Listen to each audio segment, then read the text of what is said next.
ओम श्री परमात्मने नमः। ओम श्री गुरुभ्यो नमः। ओम श्री ऋषिभ्यो नमः। ओम असतो मा सद्गमय तमसो मा ज्योतिर्गमय मृत्योर्मामृतंगमय। ओम शांति शांति शांति। सर्वेभ्यो नमः। देववाणी संस्कृतम यूट्यूब चलदृश्यम प्रति भवतां भवतीनां च हार्दं स्वागतम। मित्रों, व्याकरण महाभाष्यम की कक्षा को हम निरंतर पढ़ रहे हैं और आज व्याकरण महाभाष्यम की लाइव कक्षा संख्या 39 को आज पढ़ेंगे। 38 कक्षाओं को मैंने पढ़ा दिया है, प्लेलिस्ट में कॉलम बना दिया गया है महाभाष्यम नवाहनिकम नाम का। उसमें आप सभी वीडियो क्रमानुसार देखेंगे तो आपको सीरीज से मिल जाएंगे। चलिएगा आगे चलते हैं। गत कक्षा में मैंने आपको ये सूत्र पढ़ाया, सूत्र अर्थात ये मैंने वार्तिक पढ़ाया था एक कक्षा छोड़ करके पहले। पिछली कक्षा थी कक्षा 38। कक्षा 38 थी आपकी। उसमें मैंने आपको इस महर्षि पाणिनि के द्वारा जो लिखित प्रत्याहार सूत्र हैं उनके इतिहास की कुछ बातें बताई थी और वो ऐतिहासिक जो तथ्य थे उन तथ्यों के अनुसार यह सिद्ध होता है कि महर्षि पाणिनि की अष्टाध्यायी में जो प्रत्याहार हैं वो महर्षि पाणिनि कृत हैं, किसी महेश्वर के डमरू से बने हुए नहीं हैं। ये जो अंधविश्वास है, इस अंधविश्वास से हमें निकलना चाहिए, क्योंकि हम इतने प्रौढ़ ग्रंथ को पढ़ रहे हैं और इस अंधविश्वास से नहीं निकले तो फिर ग्रंथ को समझना कठिन है। तो प्रत्येक व्यक्ति को अंधविश्वास से निकलना चाहिए और बाकायदा इस ग्रंथ को पढ़ने वाले व्यक्ति को तो अवश्य निकलना चाहिए। रूढ़िवादी नहीं होना चाहिए बिल्कुल भी। कहां से हमने क्या सुना है, लोग क्या बताते चले आ रहे हैं, इस बात को हमें अधिक ध्यान नहीं देना है। हमको ध्यान देना है कि ऐतिहासिक तथ्यों के आधार पर और तर्क के आधार पर क्या सत्य है क्या असत्य है। जो सत्य है उसको मान लेंगे, जो असत्य है उसका परित्याग कर देंगे। एक विद्वान व्यक्ति का तो यही लक्षण होता है। ठीक है, तो मेरा आपसे यही निवेदन है कि आप अपने छात्रों को, छात्राओं को या किसी भी व्यक्ति को आप चर्चा करते हैं, बताते हैं, तो आप यही बताएं तथ्यों के आधार पर कि जो प्रत्याहार सूत्र हैं यह महर्षि पाणिनि के द्वारा ही बनाए गए हैं, किसी डमरू आदि से नहीं निकलते हैं, ना निकले हैं, है?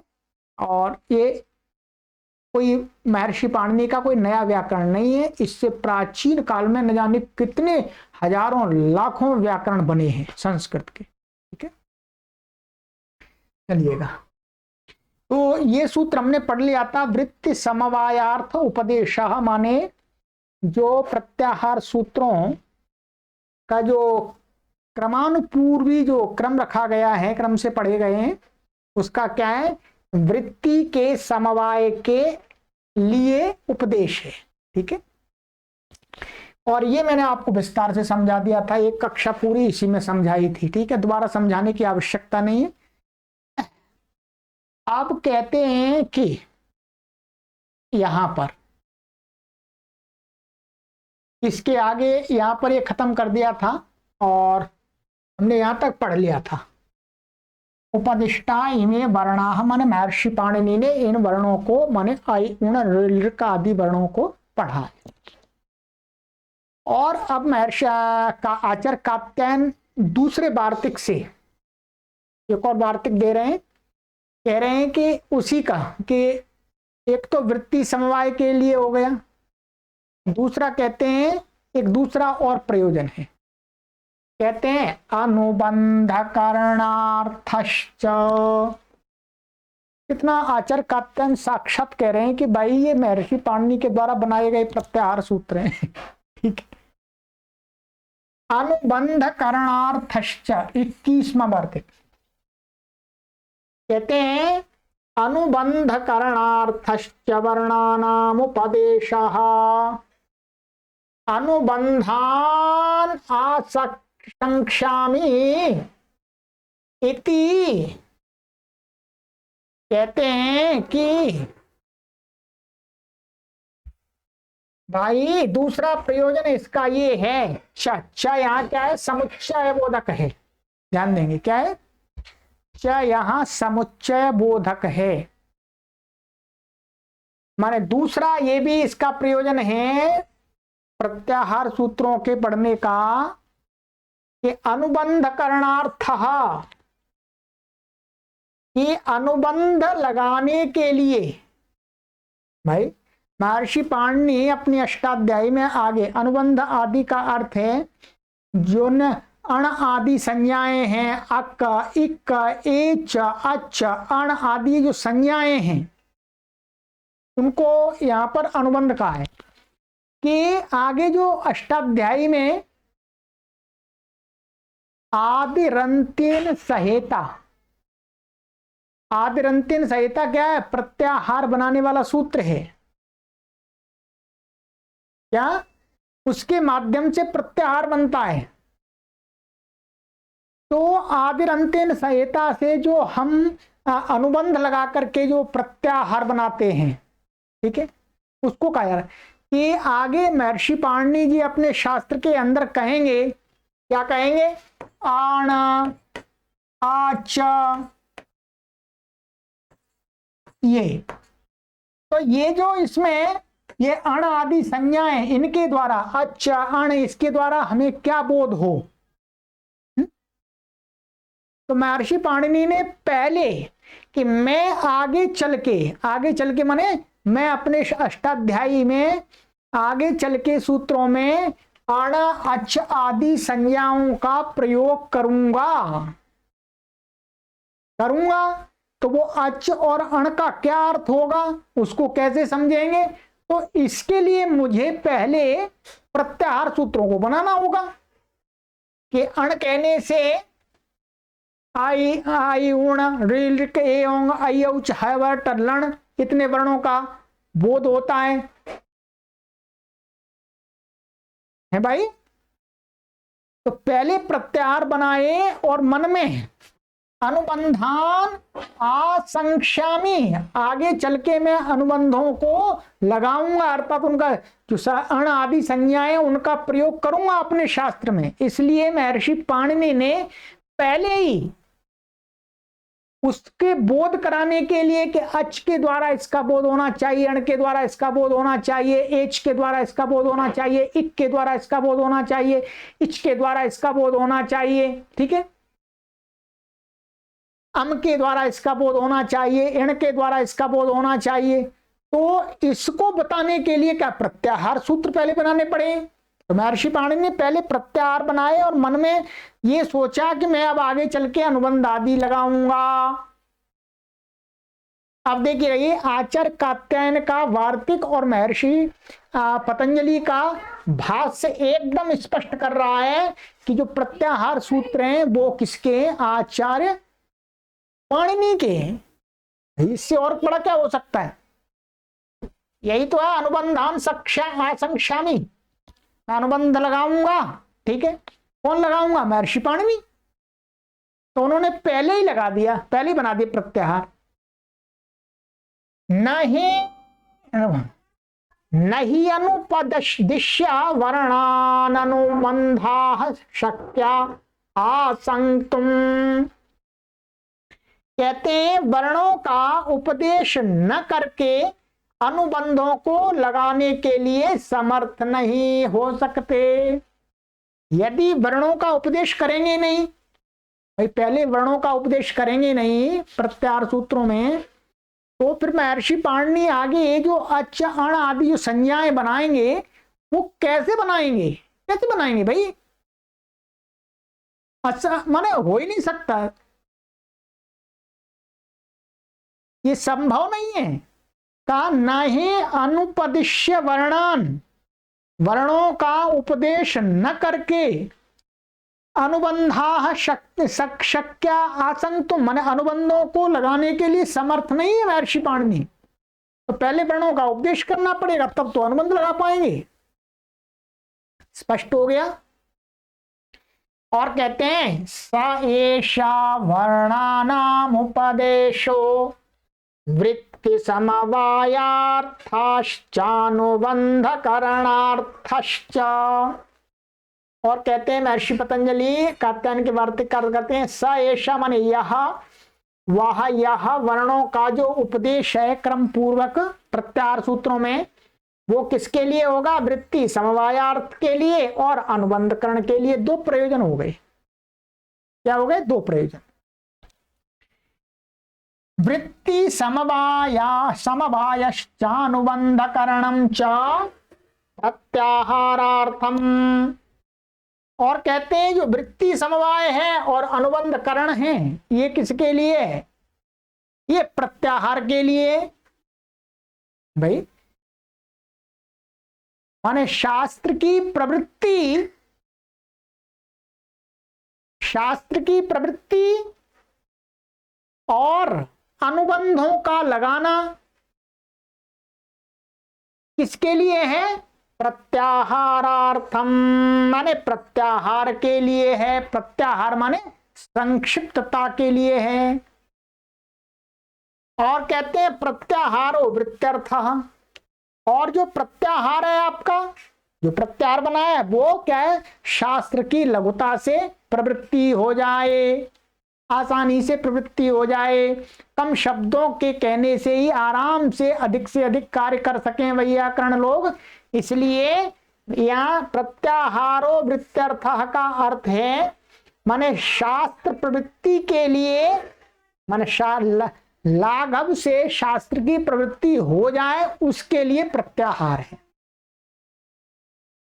ये क्लियर हो गया? माने वृत्ति और समवृत्ति समवाय के समवाय और अनुबंधकरण ये क्या है?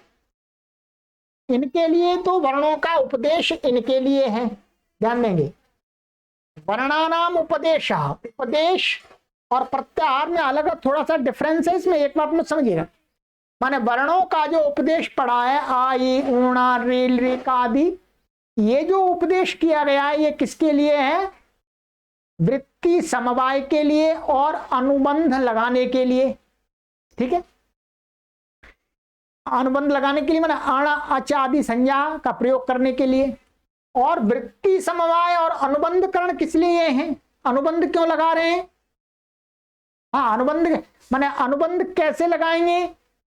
अणादि संज्ञा का प्रयोग आप कैसे कर पाएंगे, कहां कर पाएंगे?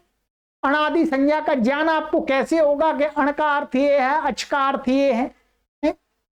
और शास्त्र की लघुता से प्रवृत्ति होती है, इसका बोध कौन कराएगा? तो कहते हैं वो प्रत्याहारार्थम, मानी जब वृत्ति समवाय और अनुबंधकरण हैं ये किसके लिए? प्रत्याहारार्थम, माने ये प्रत्याहार के लिए हैं। क्योंकि प्रत्याहार के लिए अर्थात प्रत्याहार के साथ में इनका प्रयोग किया जाता है, बिना प्रत्याहार के इनका कोई उपयोग नहीं, अनुबंधकरण का और वृत्ति समवाय का कोई भी प्रयोजन नहीं। तो ये प्रत्याहार के लिए है। ठीक है, और प्रत्याहार वृत्त्यर्थम माने, और जो प्रत्याहार क्या है, प्रत्याहार यहां पर है कि शास्त्र की लघु लाघव से प्रवृत्ति हो जाए, इसके लिए है। ठीक है, चलिएगा यहां पर ये हिंदी में भी, चलिएगा हिंदी बता देता हूं मैं आपको। वृत्ति क्या है,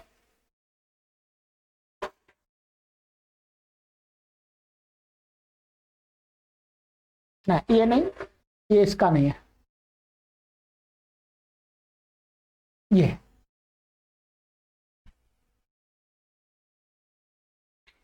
अनुबंध करने के लिए वर्णों का उपदेश है। अनुबंध लगाऊंगा इस इच्छा से वर्णों का उपदेश किया। बिना वर्णों का उपदेश किए अनुबंध लगाए नहीं लगाए जा सकते। उपदेश क्या नहीं है तो अनुबंध किसका लगाएंगे, माने अण आचादी संज्ञा कैसे बनाएंगे। अतः यह वर्णों का उपदेश माने अयुणादि वृत्ति समवाय और अनुबंध लगाने के लिए है। वर्णों का जो उपदेश है वो किसके लिए है, वृत्ति समुदाय समवाय माने शास्त्र की प्रवृत्ति के लिए और अनुबंध करने के लिए। वृत्ति समवाय और अनुबंध लगाना ये किसके लिए है, प्रत्याहार के लिए। क्या, प्रत्याहार माने संक्षिप्तता के लिए, और प्रत्याहार वृत्ति माने वही है। प्रत्याहार किस लिए है, कहते हैं प्रत्याहार इसलिए जो प्रत्याहार हुआ।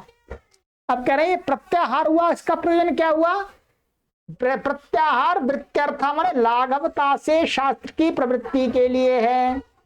इस प्रकार प्रत्याहार के द्वारा समवाय वर्णोपदेश की वृत्त्यर्थता प्रदर्शित की है यहां पर। ठीक है, प्रत्याहार के द्वारा माने प्रत्याहार बनाना ही, क्या प्रत्याहार बनाना ही, प्रत्याहार माने लघुता से शास्त्र की प्रवृत्ति कराने के लिए ही मुख्य रूप से इन प्रत्याहार सूत्रों का वर्णों का उपदेश किया है।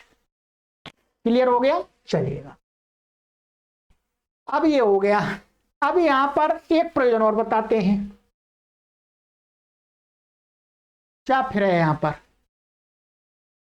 यहां पर अनुबंध करणार्थश्च में जो च है, इस च को नागेश माने आचार्य नागेश ने अपने उद्योत टीका में उसका अलग प्रयोजन माना है। अलग प्रयोजन माना है कि आचार्य कात्यायन यहां पर च से कुछ और बताना चाहते हैं। वस्तुतः वो उनकी कल्पना है, ऐसा नहीं है। यहां पर इन्होंने लिखा है दुष्ट मीमांसक जी ने। ठीक है, यहां देख लीजिएगा, नागेश ने अनुबंध करणार्थ का अभिप्राय अनुबंधों के बोधन के लिए ऐसा लिखा है, और क्या ह्रस्वाकार के विवृतोपदेश का संग्रह माना है। माने ह्रस्वाकार पढ़ा है तो ह्रस्वाकार से ह्रस्वाकार का जो दीर्घ आकार बनता है उसका विवृत होता है, ह्रस्व का समृत होता है। तो च माने ह्रस्व आकार के विवृत आदि का भी ग्रहण हो जाएगा, ये है। पर ऐसा नहीं है, इसको आगे बताएंगे आचार्य कात्यायन वार्तिक से। वार्तिक में चकार पूर्व प्रयोजन के समुच्चय के लिए है, न कि प्रयोजनांतर के संग्रह के लिए। इन्होंने बिल्कुल सही लिखा है। क्यों, क्योंकि आगे चल के आचार्य कात्यायन वार्तिक के माध्यम से बताएंगे, स्वयं बताएंगे कि ह्रस्व से दीर्घ विवृत उपदेश वाले वर्णों का कैसे ग्रहण हो जाता है, ये स्वयं बताएंगे आगे। इसलिए यहां पर च क्या है, प्रयोजनांतर नहीं है, समुच्चयार्थ है, माने ये भी एक प्रयोजन है ऐसा। अतः चकार से ह्रस्वकार के विवृत उपदेश का संग्रह मानना चिंत्य है। मैं चिंत्य है तो विचारणीय है, कोई सही नहीं लगाया जा सकता। अब देखिएगा,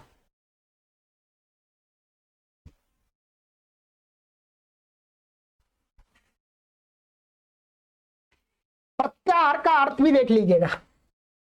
प्रत्याहार शब्द की या व्युत्पत्ति आप दूसरों को पढ़ाएंगे, उसमें आपको काम आ जाएगी। प्रत्याह्रियन्ते संक्षिप्यन्ते वर्णा अत्र इति प्रत्याहारा, ऐसे बनता है। ये क्या है, अधिकरण में बनाया है। जो घई प्रत्यय है वो जो घई प्रत्यय है, प्रत्याहार में क्या है, प्रति आंग ह्री घई, ठीक है, क्या है, प्रति आंग ह्री घई। तो घई प्रत्यय किसमें लाए हैं, प्राय करके घई क्या होता है, संज्ञा में होता है, कर्ता भिन्न कारक में होता है, अधिकरण में भी होता है, तो यहाँ अधिकरण में माना है।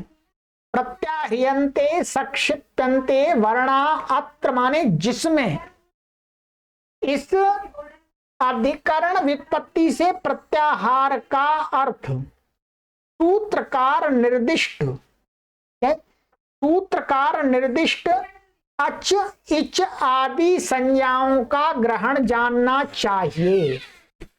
अब लीजिएगा, जो कहा था माने प्रत्याहार का अर्थ है अच। अच कहने से क्या है, हमें सारे स्वरों का बोध हो जाता है।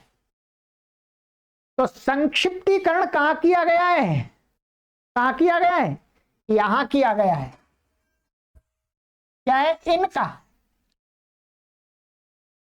क्या, इनका, ये वास्तव में प्रत्याहार है, ध्यान देंगे, प्रत्याहार इन्हीं को मानते वास्तव में, वो प्रत्याहार सूत्र है। क्या, आई उण आदि है क्या, प्रत्याहार सूत्र। प्रत्याहार क्या है ये, क्योंकि संक्षिप्तीकरण तो इनमें अच अच कहने से सारे स्वरों का बोध हो जाता है, इच कहने से ई से लेकर के च जो आता है आई ए आई औच वहां तक के वर्णों का बोध हो जाता है। तो ये संक्षिप्तीकरण है। तो प्रत्याहार इस प्रकार से अधिकरण में इसकी व्युत्पत्ति माननी चाहिए, ठीक है। चलिएगा,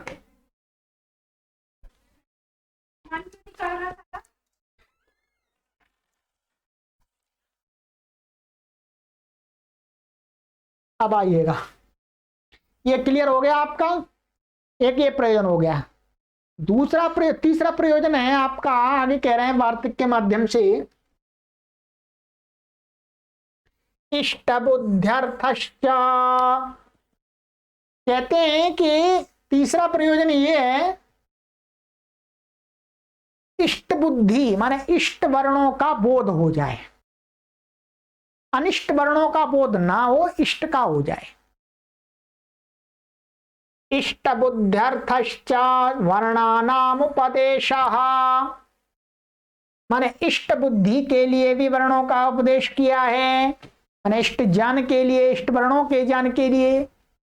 इष्टान वर्णान भोत्स्यामहे इति, माने महर्षि पाणिनि जी ने विचार किया कि मैं जो इष्ट वर्ण है, इष्ट माने जो शुद्ध वर्ण है, उनका ही, उन वर्णों का ही भोत्स्यामहे का अर्थ है जनाऊंगा, अपने पढ़ने वाले पाठकों को जनाऊंगा, माने बताऊंगा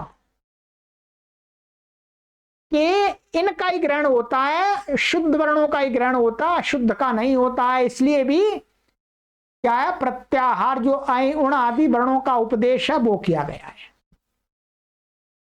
न ह्यानुपदिश्य वर्णान इष्टा वर्णाः शक्या विज्ञातुम, कहते हैं बिना वर्णों का उपदेश किए इष्ट वर्णों को जानना, माने मैं जना नहीं सकता, या विज्ञातुम माने जनाने के लिए मैं समर्थ नहीं हूं। ये महर्षि पाणिनि ने ऐसा विचार किया,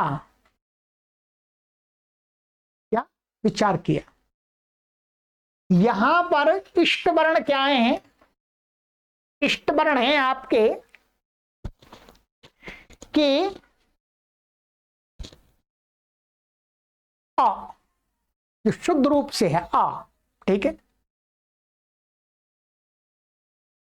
जो दोष वाले वर्ण हैं, क्या है, जो दोष वाले वर्ण हैं, ये आगे बताएंगे कि कौन से दोष होते हैं।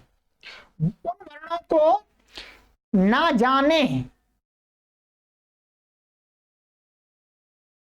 तो आगे यहां पर आप देखेंगे, ये आगे वार्तिक आने वाला है, ये वाला 25वां वार्तिक। इस वार्तिक के भाष्य में महर्षि पतंजलि ने वर्णों के कुछ दोष बताए हैं। समृता, कालो, धमात, एणी, कृता आदि ये क्या है, दोष गिनाए हैं कि कुछ लोग इन जो वर्ण हैं उनको इन दोषों से युक्त पढ़ते हैं। तो अब महर्षि पाणिनि जी ने प्रत्याहार सूत्र में, प्रत्याहार सूत्रों में जो वर्णों का उपदेश किया है वो इन दोषों से रहित का किया है। यदि उपदेश नहीं करते तो कैसे ज्ञात होता कि दोषों से, दोष वाले भी माने इन दोषों से युक्त वर्णों का ग्रहण नहीं होता है।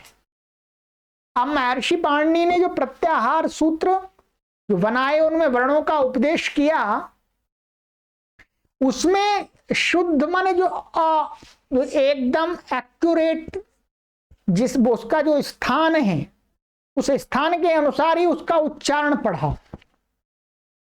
अब यहां पर एक बात आप विचार करने योग्य है। आप कहेंगे कि भाई इस लिखे हुए में उच्चारण कहां से आ गया? ये लिखा हुआ शास्त्र नहीं है, ये लिखा हुआ तो लिपि में तो आपको दिख रहा है। जो शास्त्र जो उपदेश है वो तो शब्दों में, ध्वनि में। नहीं तो बहुत सारे पाठक ऐसे सोचेंगे कि भाई ये लिखा है आ ई ऊ अणा, अब इसमें ऐसे कैसे मालूम पड़ेगा कि ये दोष से रहित है, इसमें ये कला, धमात आदि ध्वनियां जो गलत ध्वनियां वो नहीं है। अरे नहीं, ये तो लिख करके बताया है यहाँ पर। वस्तुतः जो शब्द है वो तो कहां पर है, वो जो ये वर्ण है ये तो ध्वनि में है। ध्वनि माने प्रत्याहार के जो वर्ण हैं उनका जो उपदेश है वो शुद्ध रूप से अ ई उ एकदम बाकायदा उनका जो स्थान है उस रूप में पढ़े गए हैं, उस रूप में पढ़े गए अर्थात उस रूप में उच्चरित किए गए हैं। ये समझना है आपको। नहीं तो बहुत सारे पाठक मन में ऐसा सोचने लगेंगे कि अरे इसमें कैसे मालूम पड़ जाएगा जी कि इसमें कौन सी ध्वनि है, इसमें तो कोई ऐसा बोलेगा तो भी ग्रहण हो जाएगा, कोई बोलेगा वो उसका भी ग्रहण हो जाएगा। ऐसा नहीं है। या शुद्ध जो आ है उसका उच्चारण मानना जानना चाहिए। इसलिए महर्षि पाणिनि ने अपने प्रत्याहार सूत्रों में वर्णों का उपदेश शुद्ध वर्णों का किया है। ठीक है, तो इसके लिए क्या, इष्ट वर्णों का बोध कराने के लिए भी किया है। ठीक है, कि जो दोष हैं, जो ध्वनिया मध्य जो जैसे अकुह विसर्जनीय कंठ्या माने कंठ से करना चाहिए, तो उस कंठ में कोई और भी स्थान लगा करके बोले ओ वो गलत माना जाएगा, वो सही नहीं माना जाएगा। तो कहते हैं विज्ञातुम। अब यहां पर एक बात ध्यान देने वाली है, ये बोध्यामहे, यहां पर थोड़ा सा आप देख लीजिएगा। और विज्ञातुम यहां पर क्या है, बोध्यामहे का अर्थ होता है जानेंगे। क्या जानेंगे? ये बुध धातु से बना हुआ है। किससे बना हुआ है? बुध। बुध जानने अर्थ में, तो बुध जानने अर्थ में तो जानेंगे। तो इसका अर्थ तो महर्षि पाणिनि जी क्या अपने आप को कह रहे हैं कि हम जानेंगे, वो तो जानते हैं पहले से ही। तो यहां पर क्या अर्थ लेना है, यहां पर ऋण्यर्थ भावी लेना है इसको। क्या है? ऋण्यर्थ इसके अंदर है। इस प्रकार के प्रयोग हमें ये बताते हैं कि ऋच का अर्थ होता है परंतु ऋच का प्रयोग नहीं होता है। तो क्या अंतर्भावित ये ऋण्यर्थ इसमें है। तो बोध्यामहे का अर्थ है जानेंगे नहीं, जनाएंगे, हम जनाएंगे। महर्षि पाणिनि ने के लिए आज महर्षि पतंजलि ने बहुवचन का प्रयोग किया है। कि हम जानेंगे नहीं, हम जनाएंगे किनको, पाठकों को। ठीक है, इसी प्रकार से विज्ञातुम मन जनाने बताने के लिए, यहां पर भी क्या है, अंतर्भावित अण्यर्थ है। यहां इणिच इणिच का नहीं है, यदि इणिच का होता तो क्या बनता है, विज्ञापयितुम, क्या बनता है, विज्ञापयितुम। और वहां पर भी क्या बनेगा, बोधयिष्या महे, ऐसा बनेगा, बोधयिष्या महे ऐसा बन जाएगा। तो वहां पर क्या है, यहां पर बोधश्यामहे अर्थात इणिच को आया इणिच उसका लोप कर दिया ऐसे ही, और अर्थ रह गया है। इसके लिए कोई सूत्र नहीं है। महर्षि पाणिनि के निर्देश और भाषा साहित्य में ऐसे निर्देश मिलते हैं कि हमें जो धातु का प्रयोग दिखता है परंतु उसका अर्थ अणिच सहित होता है। ठीक है, बिना इणिच के प्रयोग दिखता है परंतु अर्थ वहां पर इणित दिखता है, तो उसको बोलते हैं अंतर्भावित अण्यर्थ। इस धातु के अंदर इणिच का अर्थ आ गया, इणिच नहीं रहा यहां। ठीक है, इस बात को समझ लीजिएगा। तो विज्ञातुम और बोधश्यामहे, कितने प्रयोजन हो गए, 3 प्रयोजन हो गए, वृत्ति समवायार्थ और आपका अनुबंध करणार्थ और इष्ट बुद्ध्यर्थ। 3 प्रयोजन के लिए महर्षि पाणिनि ने अपने शास्त्र में वर्णों का, माने जो प्रत्याहार सूत्र हैं 14, उन वर्णों को पढ़ा है। ठीक है, इन सूत्रों से एकदम स्पष्ट हो गया है, ये भी क्या बता रहे हैं कि महर्षि पाणिनि ने ही प्रत्याहार सूत्र बनाए। अब जिन्होंने ये सूत्र पढ़ लिए वो कभी भी इस बात को मानने के लिए तैयार नहीं होंगे कि ये जो प्रत्याहार सूत्रांतर्गत जो वर्ण है ये शिव जी के डमरू से निकले। इस बात को कभी कोई मान ही नहीं सकता, कोई नहीं मान सकता, क्योंकि यहां पर भाष्य में स्पष्ट एकदम लिखा हुआ महर्षि पाणिनि को ही निर्देश किया जा रहा है। ठीक, अब इसके बावजूद भी कोई मानता है तो उसको क्या कहेंगे, उसको बोलेंगे हठी दुराग्रही रूढ़ी व्यक्ति। और उस हठी दुराग्रही रूढ़ी व्यक्ति को यह शास्त्र समझ में नहीं आ सकता। एकदम स्पष्ट शब्दों में हम आपको निवेदन कर रहे हैं। ठीक है, चलिएगा, ये हो गया। अब कहते हैं कि भाई अब प्रश्न कर रहे हैं, इस वार्तिक पर प्रश्न कर रहे हैं कि यदि इष्ट वर्णों का मान लिया हमने, ठीक है, आपने एकदम जो जैसा उसका उच्चारण होना चाहिए वैसा आपने पढ़ दिया, ठीक है, परंतु फिर भी तो एक दोष आता है। क्या दोष आता है, कह रहे हैं, आगे बता रहे हैं, कहते हैं इष्ट बुद्ध्यर्थश्चेति चेदुदात्तानुदात्त स्वरितानुनासिक दीर्घ प्लुतानामप्युपदेशः। कि भाई महर्षि पाणिनि ने माना हमने ये पढ़ दिया शुद्ध, ठीक है, ये पढ़ दिया, ये पढ़ दिया, ये पढ़ दिया, आई उण और भी ऊपर पढ़ दिया, अणा पढ़ दिया। ठीक, इनमें 3 वर्णों का उपदेश है मुख्य रूप से। ठीक है, कहते हैं इष्ट बुद्ध्यर्थश्चेत, आपने माना भाई इष्ट बुद्धि इसका ठीक से उच्चारण किया है, वो ही वर्ण ग्रहण होगा, ऐसा मानेंगे तो क्या होगा, चेत उदात्त अनुदात्त स्वरित अनुनासिक दीर्घ प्लुत का भी आपको प्रत्याहार सूत्रों में उपदेश करना पड़ेगा। क्यों, क्योंकि इसके द्वारा ये तो अपढ़ा है, जैसा इसका शुद्ध उच्चारण किया है उसी का ग्रहण होगा। अब जो आके 18 भेद हैं, आके कितने 18 भेद हैं, 18 प्रकार का है, ह्रस्व है, दीर्घ है, देखो क्या है, उदात्त है, अनुदात्त है, स्वरित है, अनुनासिक है, निर्नासिक और अनुनासिक, और दीर्घ भी है, प्लुत भी है, उसका तो यहां पर उपदेश किया ही नहीं है। प्रत्याहार सूत्रों में, तो उनका कैसे बोध होगा, वो तो रह ही जाएंगे। भाई आप ये अण कहते हैं, ये अण, तो अण में अण प्रत्याहार आपने बनाया, तो अण में तो ये आ रहा है ह्रस्व, और ई आ रहा है ह्रस्व, ऊ आ रहा है, दीर्घ कहां जाएंगे। और ये यदि कोई उदात्त पड़ा है तो अनुदात्त का स्वरित का ग्रहण नहीं होगा, और अनुदात्त पड़ा है तो उदात्त स्वरित का ग्रहण नहीं होगा, जो जैसा पड़ा है उसका ही ग्रहण होगा। तो फिर आपको इन मन सभी का मन 18 प्रकार के आकार को यहां पर पढ़ना चाहिए।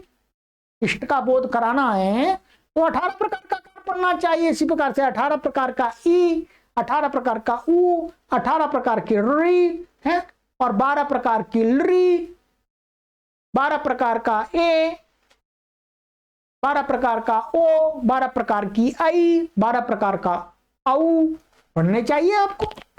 तभी तो सभी का बोध होगा, जो काम तो सबसे करना है। तो वही कहते हैं इष्ट बुद्ध्यर्थश्चेति चेतुदात्तानुदात्त स्वरितानुनासिक दीर्घ प्लुतानामप्युपदेशः। यदि इष्ट बुद्ध्यर्थी के इष्ट बुद्धि के लिए मानते हैं, आप इष्ट के लिए मानते हैं, इष्ट वर्णों का ग्रहण हो जाए, तब तो क्या होगा, उदात्त अनुदात्त स्वरित और अनुनासिक और दीर्घ और प्लुत का भी उपदेश करना चाहिए महर्षि पाणिनि को। अब कहते हैं आगे, उपदेश कर्तव्य मन करना चाहिए। एवं गुणाः अपि वर्णायिष्यन्ते, माने आके ये जो 18 प्रकार के गुण वाले जो आ हैं उनका शास्त्र में इष्ट है, उनको हमें कार्य करना है। क्या करना है, उनसे कार्य करना है। और यदि आपने केवल आ पढ़ा है तो 17 तो आपके रह ही गए, 17 तो रह ही गए आपके, उनसे तो कार्य नहीं होगा तो शास्त्र कैसे चरितार्थ होगा। एक प्रश्न किया था पूर्व पक्षी ने, आप उत्तर पक्ष कर रहे हैं वार्तिक से, आकृत्युपदेशात् सिद्धम। भाई ये तो कोई समस्या नहीं है आपकी ये कोई समस्या नहीं है। आकृति उपदेशात् सिद्धम, ये तो आकृति माने जाति से ग्रहण हो जाएगा, है जाति से ग्रहण हो जाएगा। माने जाति माने उसी एक पढ़ देंगे, 18 प्रकार का जो आ है, 18 प्रकार का जो आ है उसमें से एक किसी को पढ़ देंगे, उससे सबका बोध हो जाएगा, है भाई। कहते हैं आकृत्युपदेशात् सिद्धमेतात्, आकृति उपदेश से तो सिद्ध है आपकी बात। ये इसका जो सारे वर्ण हुआ तो अवर्णाकृतिरुपदिष्टा सर्वं अवर्णकुलं ग्रहीष्यति तथे वर्णाकृतिः तथो वर्णाकृतिः। ये अवर्णाकृति उपदिष्टा माने जो आ यहां पर जो है वो आकृति के रूप में पड़ा हुआ है। जैसे ब्राह्मण बोलने से या मनुष्य बोलने से, पशु बोलने से उस जाति का सबका ग्रहण हो जाता है। भाई आपने कहा मनुष्य, मनुष्य से किसी एक मनुष्य का बोध नहीं हो रहा, उस मनुष्य जाति के सभी प्राणियों का बोध हो रहा है, हो रहा है। इसी प्रकार से आपने पशु बोल दिया तो सारे पशु प्राणियों का बोध होता है। तो वैसे ही यहां पर हम जो आवर्ण है, आवर्ण कुल है, 18 वर्णों का अकुल है, आवर्ण का जो कुल है वो 18 वर्णों का है। तो कहते हैं सर्वम अवर्ण कुलम, अवर्ण कुल में माने अवर्ण कुल में 18 होते हैं, 18 का परिवार है ये। तो वो उसमें से हम एक को बोलेंगे आ, तो वो 18 का बोध करा देगा, जाति के रूप से समुदाय का बोध कराएगा। वैसे इसके लिए सूत्र है, अणुदित सवर्ण से चा प्रत्यय, सूत्र है, उसी बात को कह रहे हैं। उस सूत्र को ही यहाँ वार्तिक ने एक तरह से यहाँ किया है। वो तो आकृति से हो जाएगा, इसी प्रकार से ग्रहिष्य में ग्रहण हो जाएगा। इसी प्रकार से ई वर्ण माने ई वर्ण, जो ई वर्ण है वो अपने 18 प्रकार की जो ई है उनका ग्रहण करा लेगी।